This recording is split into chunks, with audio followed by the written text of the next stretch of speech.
સમાચાર અમદાવાદમાંથી કે જ્યાં કુખ્યાત લલ્લા બિહારીને લઈ ચંડોળા પહોંચી ક્રાઇમ બ્રાન્ચની ટીમ। લલ્લા બિહારીને સાથે રાખીને ક્રાઇમ બ્રાન્ચ ઘટનાનું રિકન્સ્ટ્રક્શન કરશે તેવી વિગતો મળી રહી છે।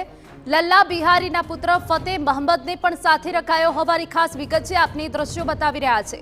લલ્લા બિહારીના ફાર્મ હાઉસમાંથી મળેલા પુરાવા અંગે તપાસ કરવામાં આવશે। ભાડા પાવતી અને ભાડા કરાર અંગે પણ ક્રાઇમ બ્રાન્ચ હવે તપાસ કરશે। કેવી રીતે આખું ઓર્ગેનાઇઝડ નેટવર્ક લલ્લા બિહારી ચલાવતો હતો તેની પણ તપાસ કરવામાં આવશે।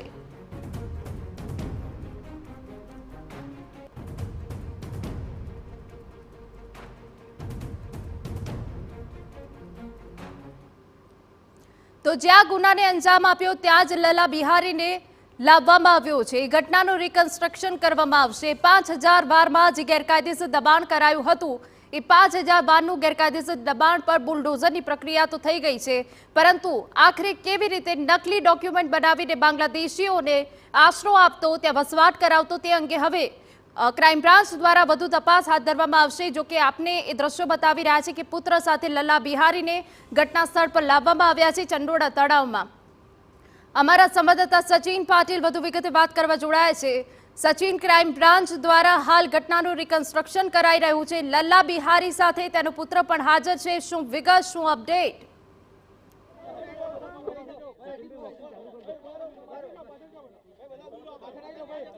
જો અત્યારે આપ જોઈ રહ્યા છો એ ક્રાઇમ બ્રાન્ચની ટીમ છે અને ક્રાઇમ બ્રાન્ચની ટીમ સાથે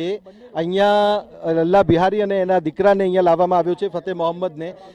જે સલ્તનત, જે સામ્રાજ્ય અહીંયા લલ્લા બિહારીએ ઊભું કર્યું અને જે પ્રકારે ઇલીગલ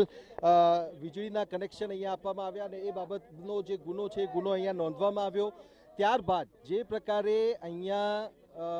લલ્લા બિહારી જે છે અને એમના જે એક ઓર્ગેનાઇઝડ નેટવર્ક કહી શકાય એ લોકો દ્વારા જે બાંગ્લાદેશીઓ છે ઇલીગલ એમને અહીંયા શેલ્ટર આપવામાં આવતું હતું અને જે બાંગ્લાદેશીઓ છે એમના જે બોગસ ડોક્યુમેન્ટ્સ છે એ અહીંયા ઊભા કરવામાં આવ્યા હતા અને એમને અહીંયા નાગરિકત્વ આપવાનો જે પ્રયાસ કરવામાં આવ્યો તો આ સમગ્ર મામલાની જે તપાસ છે તપાસ અહીંયા કરવામાં આવી રહી છે અને સાથે જ સાથે તમે જોઈ પણ રહ્યા છો કે ક્રાઇમ બ્રાન્ચની જે ટીમ છે એ ટીમ એમના જે નિવેદનો છે જે ખરાઈ છે, એટલે જે તપાસ દરમિયાન જે પણ આખી ઘટના થતી હોય છે, જે મામલો દાખલ થતો હોય છે એના સંલગ્ન જે ડોક્યુમેન્ટ્સ અને સાથે જ સાથેના જે પુરાવા છે એ એમના નિવેદન સાથે અહીંયા નોંધવામાં આવતા હોય છે। જે ઇલીગલ અહીંયા ફાર્મ હાઉસ એના દ્વારા ઊભું કરવામાં આવ્યું હતું ત્યારે એ શું હતું, કેવી રીતે હતું અને આપ જોઈ શકો છો કે ખૂબ મોટી જગ્યા 5000 સ્ક્વેર ફીટની અહીંયા હતી અને જેમાં આ જે ફાર્મ હાઉસ છે એ લલ્લા બિહારી દ્વારા ઊભું કરવામાં આવ્યું હતું અને જે ઇન્વેસ્ટિગેશન છે ઇન્વેસ્ટિગેશનમાં 9 તારીખ સુધીના જે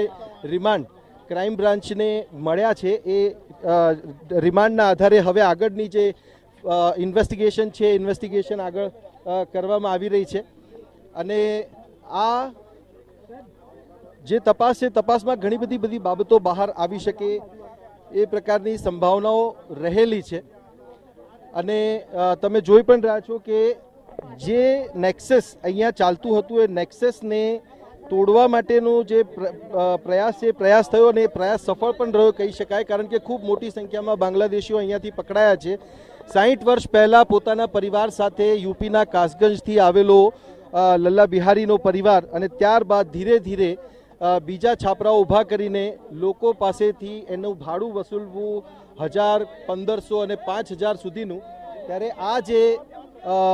ઇન્વેસ્ટિગેશન છે એ ઇન્વેસ્ટિગેશનની દિશા હવે એ પ્રકારની છે અને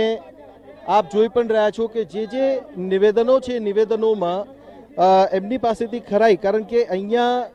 જે પ્રકારે એમણે પોતાનું નેક્સસ ઊભું કર્યું એ નેક્સસ કેવી રીતે ઊભું કર્યુંથી માંડીને જે પુરાવાઓ છે પુરાવાઓને સંલગ્ન જે નિવેદનો છે નિવેદનો લઈને આખી જે પ્રક્રિયા છે એ પ્રક્રિયા ક્રાઇમ બ્રાન્ચ દ્વારા હાથ ધરવામાં આવી રહી છે અને આ દ્રશ્યો છે દ્રશ્યો પણ તમે લાઈવ જોઈ રહ્યા છો। કેટલો મોટો વિસ્તાર છે, કેટલી મોટી જગ્યા છે જેને એન્ક્રોચ પણ કરવામાં આવી હતી અને એ એન્ક્રોચ કરેલી જે જગ્યા છે એ જગ્યા